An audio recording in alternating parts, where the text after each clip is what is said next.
प्रिय विद्यार्थियों, स्वागत आपका श्री श्याम स्कूल भादरा के यूट्यूब चैनल पर। देखिए, हम बात कर रहे हैं +2 ज्योग्राफी संबंधित, और इसके अंतर्गत हमारा जो चैप्टर चल रहा था वो चल रहा था विश्व जनसंख्या संरचना। विश्व जनसंख्या संरचना, इसके अंतर्गत हमने कुल 5 पहलुओं की बात की थी, जिस पर हमने 3 पर चर्चा की थी। आयु संरचना, लिंगानुपात,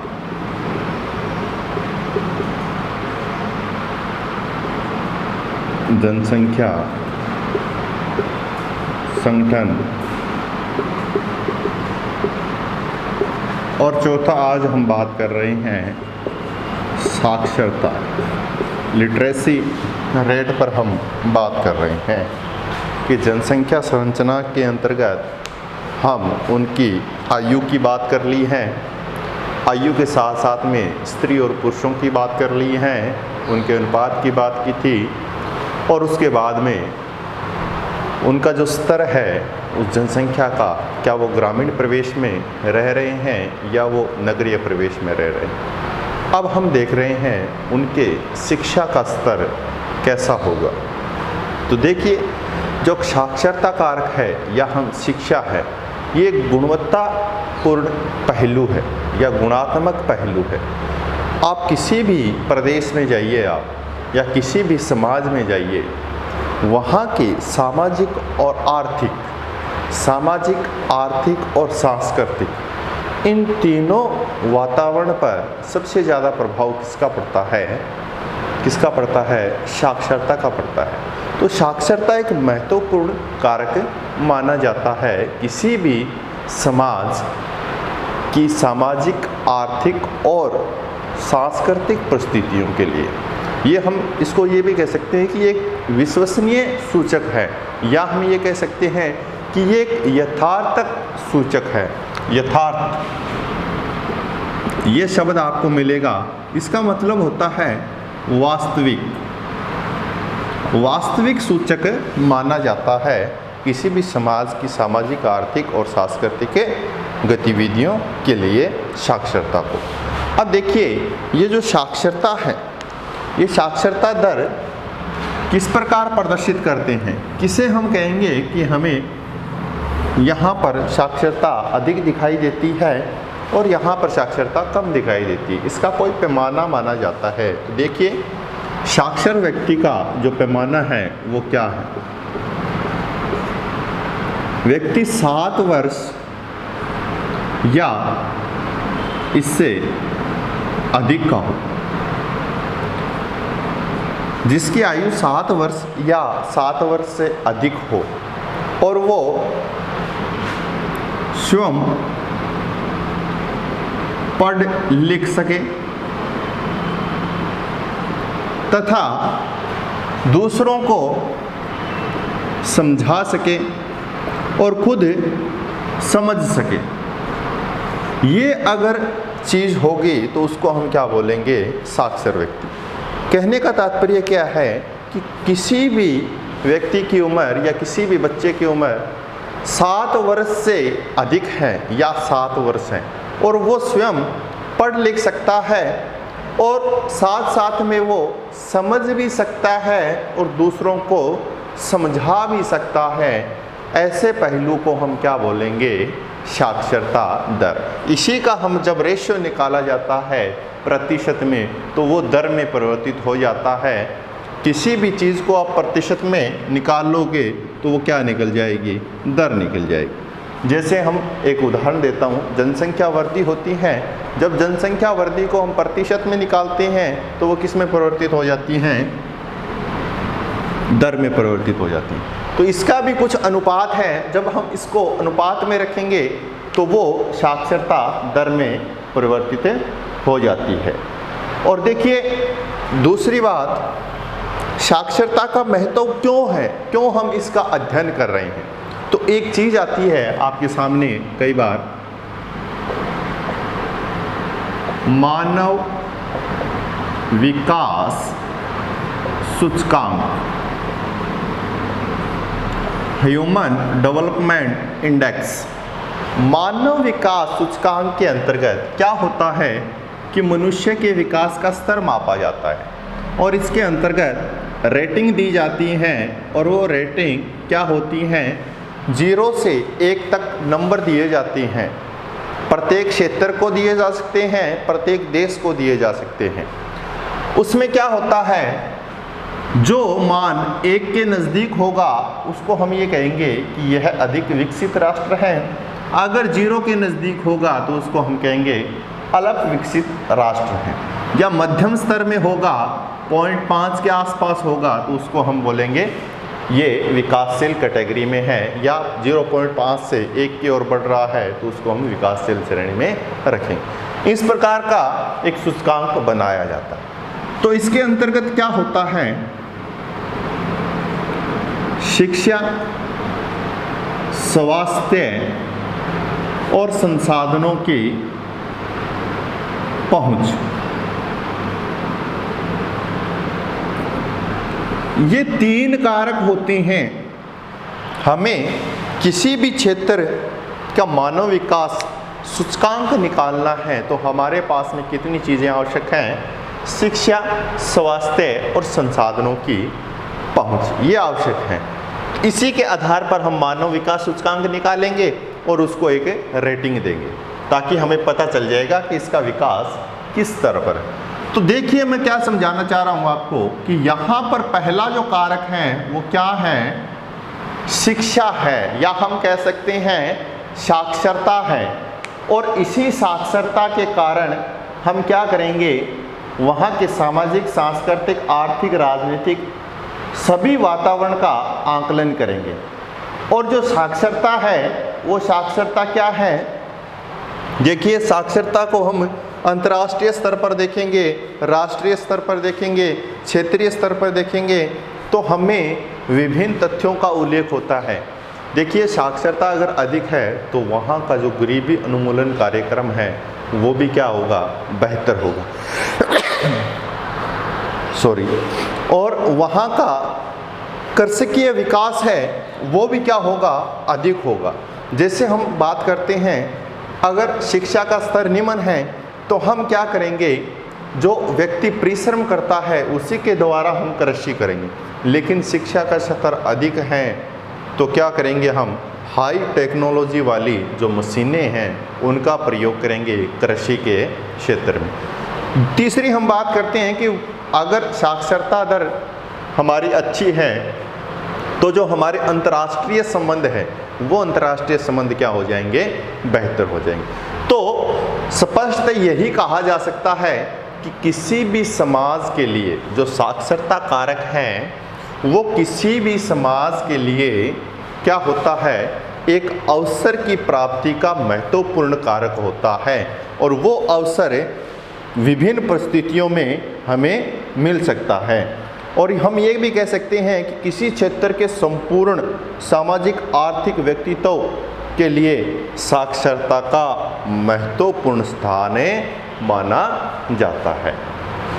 अब देखिए विश्व स्तर पर हम बात करते हैं, विश्व स्तर पर बात करते हैं तो विश्व स्तर की जो साक्षरता पाई जाती है, याद रखना कितनी पाई जाती है, 77%।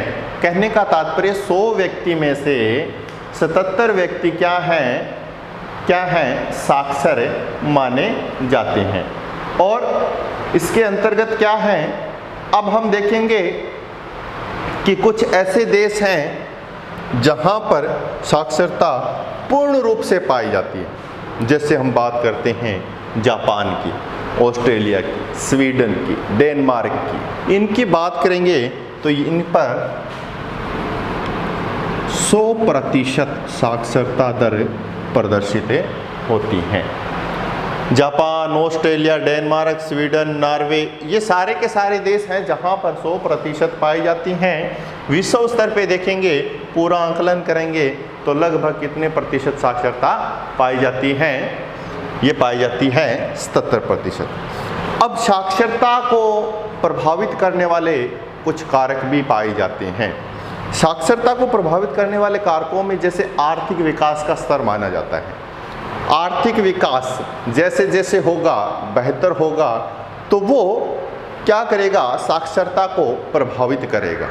वहाँ की साक्षरता दर क्या होगी, ग्रोथ करती जाएगी। नगरीयकरण का स्तर, जैसे जैसे नगरीयकरण बढ़ता जाएगा, मान लो ये एक क्षेत्र था, यहाँ पर नगरीकरण का स्तर था, धीरे धीरे ये क्या हो गया, इसका स्वरूप बड़ा हो गया। तो देखिए नगरों में जो व्यावसायिक संरचना पाई जाती हैं, जो व्यक्ति पाए जाते हैं, और उनकी शिक्षा का स्तर धीरे धीरे क्या होता चला जाता है, बढ़ता हुआ चला जाता है, क्योंकि यहाँ पर संसाधनों की अधिक उपलब्धता पाई जाती है। तीसरी बात करेंगे, महिलाओं की जो सामाजिक स्थिति है वो भी क्या करती हैं, साक्षरता दर को प्रभावित करती हैं। ग्रामीण स्तर पर हम देखते हैं कि महिलाएं सामाजिक जनजीवन में व्यवस्थित हैं, तो वो लोग क्या करेंगे, शिक्षा से वंचित रह जाते हैं। इससे भी साक्षरता दर क्या हो जाती है, प्रभावित हो जाती है। तो ये साक्षरता दर को प्रभावित करने वाले कुछ कारक माने गए हैं।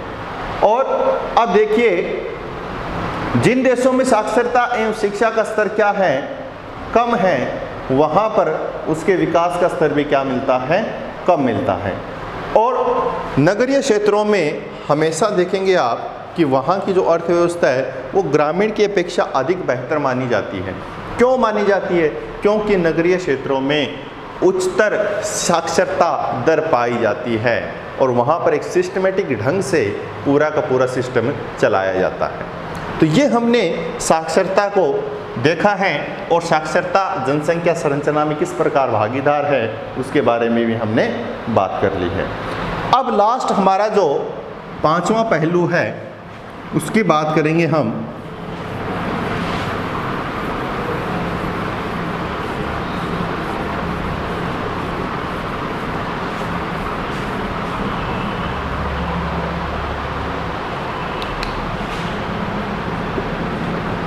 व्यावसायिक संरचना।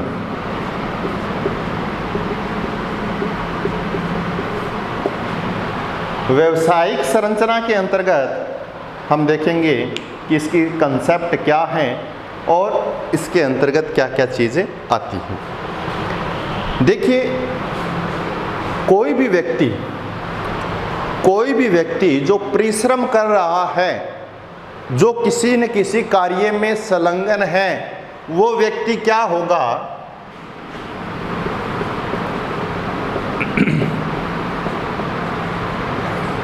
परिश्रम युक्त कोई भी व्यक्ति है जो क्या कर रहा है, कोई ना कोई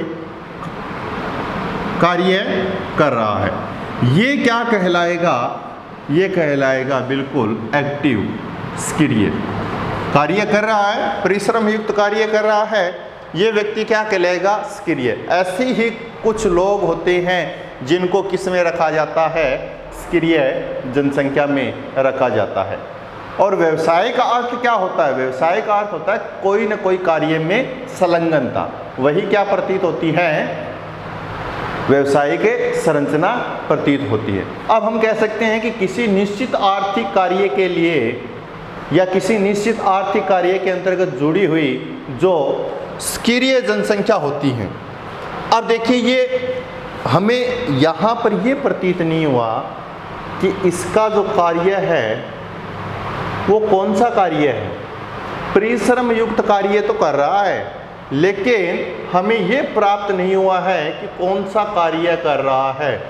अब हम ये कहेंगे कि कोई निश्चित कार्य कर रहा है, कोई निश्चित कार्य के अंतर्गत जुड़ी हुई जो आर्थिक क्रिया है, जुड़ी हुई जो आर्थिक क्रिया है, वो आर्थिक क्रिया जनसंख्या, कौन सी जनसंख्या, सक्रिय जनसंख्या, उसके आनुपातिक वितरण में हम किसको प्रदर्शित करते हैं, व्यवसायिक संरचना को प्रदर्शित करते हैं।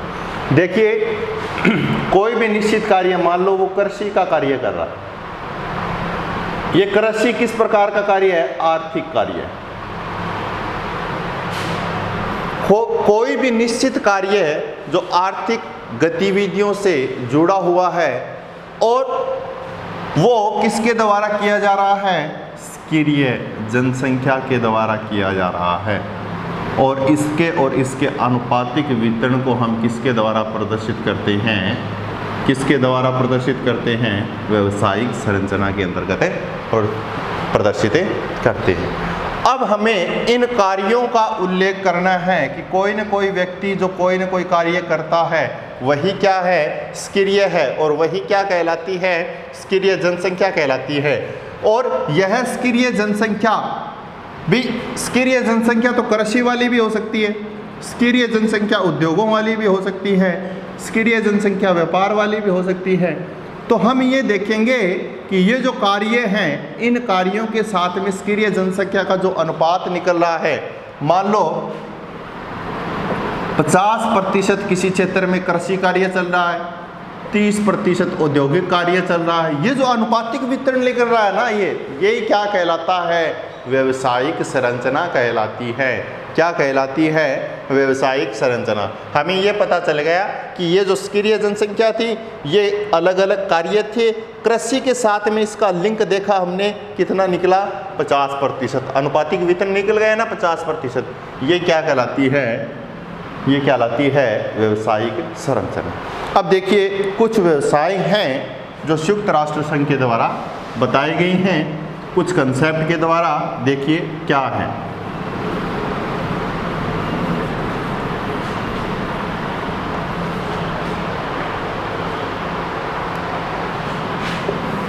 कृषि, वानिकी, मत्स्य, उद्योग, व्यापार, परिवहन, सेवाएं, शोध, अनुसंधान, नीति निर्माणक, ये कुछ प्रकार के कार्य आपके सामने लिख दिए हैं। यही कार्य क्या करेंगे, व्यावसायिक संरचनाओं का उल्लेख करेंगे। अब देखिए कृषि, वानिकी, मत्स्य, अगर कोई स्किरीय जनसंख्या इस प्रकार के कार्य में संलग्न है तो वो किस प्रकार का कार्य कहलाता है, प्राथमिक व्यवसाय कहलाता है। कौन सा कार्य कहलाता है, प्राथमिक व्यवसाय कहलाता है। अगर कोई स्किरीय जनसंख्या औद्योगिक कार्यों में संलग्न है तो वो किस प्रकार का कार्य कर रही है, द्वितीयक कार्य कर रही है। या व्यापार, सेवाएं, परिवहन, तो ये कौन सा कार्य है, तृतीयक क्रियाकलाप है। क्रियाकलाप कह सकते हो, व्यवसाय कह सकते हो, कार्य कह सकते हो। अनुसंधान चतुर्थक, और लास्ट में नीति निर्माणक पंचम। अब देखिए ये निम्न प्रकार के, मतलब कुल 5 प्रकार की व्यावसायिक संरचना हमें दिखाई देती है। व्यावसायिक संरचना के अंतर्गत कुल 5 प्रकार है, प्राथमिक, द्वितीयक, तृतीयक, चतुर्थक, पंचम। व्यक्ति किसी न किसी कार्य में संलग्न जरूर होगा, कोई न कोई उसका क्रियाकलाप निम्न 5 में से एक जरूर मिल जाता है। यही क्या है, व्यावसायिक संरचना है। और अब देखिए प्राथमिक जो स्तर पर कार्य किया जाता है, इसमें सबसे ज़्यादा जनसंख्या संलग्न है, मान लो 60%। तो ये कहाँ पर मिलेगा, जहाँ पर अल्प विकसित या अविकसित अर्थव्यवस्थाएं हैं, वहाँ पर प्राथमिक कार्य में ज़्यादा लोग संलग्न होते हैं। दूसरे हम बात करते हैं औद्योगिक कार्यों में। औद्योगिक कार्यों में या हम बात कर सकते हैं कुछ व्यापार की दृष्टि से, तो वो विकासशील राष्ट्रों में आपको सबसे ज़्यादा जनसंख्या औद्योगिक और व्यापार के कार्यों में दिखाई देगी। फिर हम बात करते हैं चतुर्थ और पंचम। ये जो लोग होते हैं, यहाँ पर जो स्किरीय जनसंख्या सबसे ज़्यादा पाई जाती है, वो किस क्षेत्र में पाई जाती है, जहाँ की अर्थव्यवस्था क्या होगी, विकसित अर्थव्यवस्था होगी, वहाँ पर चतुर्थक और पंचम क्रियाकलाप संपन्न होते हैं। तो इस प्रकार से हमने देखा है कुल 5 पहलुओं के बारे में। जब हम इन 5 पहलुओं का अध्ययन करते हैं तो हमें किसका अनुमान होता है, किसका अध्ययन किया जाता है, जनसंख्या संरचना का। पता चलता है। और जनसंख्या संरचना में इन्हीं 5 पहलुओं पर बातें की गई हैं। तो इस प्रकार हमने हमारा जो लेसन था विश्व जनसंख्या संरचना उसको कंप्लीट कर लिया है। आशा करता हूँ कि आपको अच्छे से समझ में आया होगा। Thank you very much. जय हिंद, जय भारत।